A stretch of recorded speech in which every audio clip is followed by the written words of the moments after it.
Is Bill Nye a reasonable guy? Is he ignorant or lying? A little old debate between Bill Nye, the science guy, and Ken Ham, the creation guy, went down in Kentucky.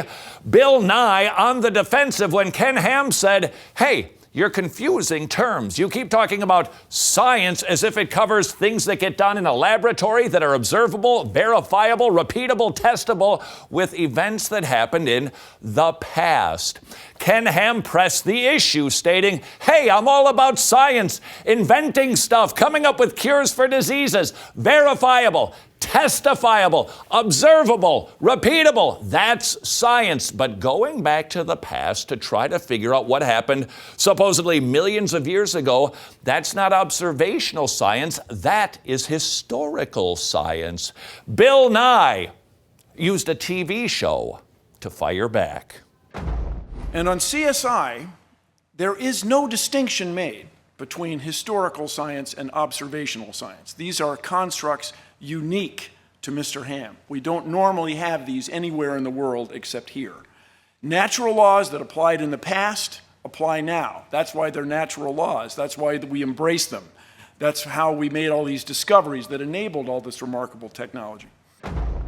Let me respond with another TV show called Cold Case.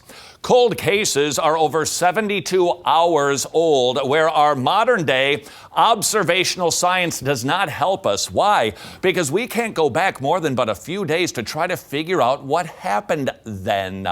Bill Nye seems to be confused about observable versus historical science. Let me demonstrate the difference, if you don't mind.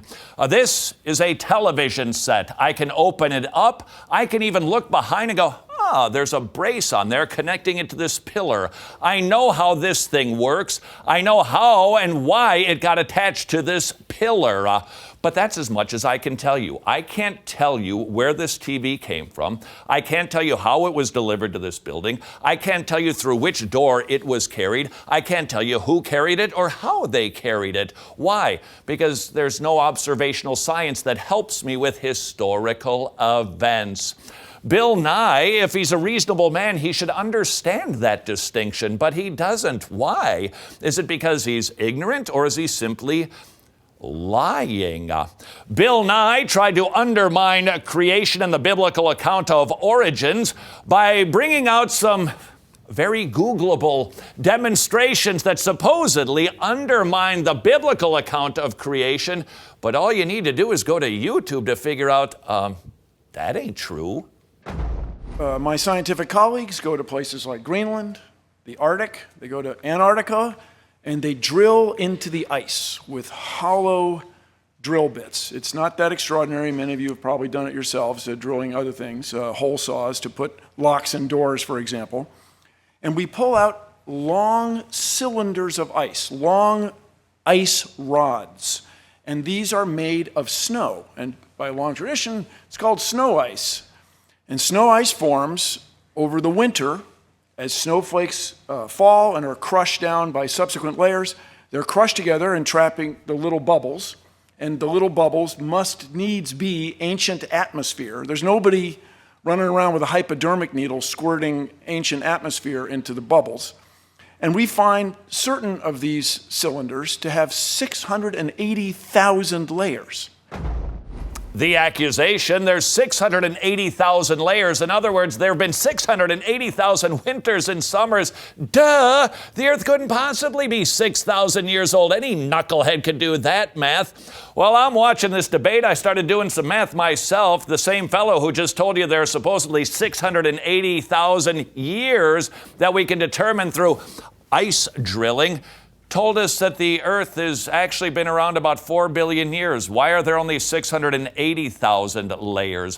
Furthermore, if there were an ice ring for every year and we're supposedly billions of years old, how come it isn't taller than what it actually is? So this morning, I went to YouTube. It took me a minute. My first try.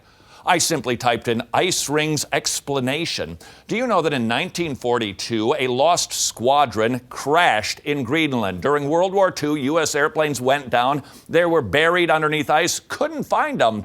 Give or take about 48 years later, a rich Kentuckian decided, I want to go find those planes, bring them back home. They found the planes. They dug down. Not good at math. Let's call it 50 years of ice on top of them. It was about 260 feet. That's a lot of ice in just 50 years. The fellow who did the digging down to the airplanes was asked, did he see ice rings? How many should he see? Let's do the math together. About 50, because the planes went down about 50 years when he found them. How many ice rings were there actually? He said hundreds and hundreds. Why?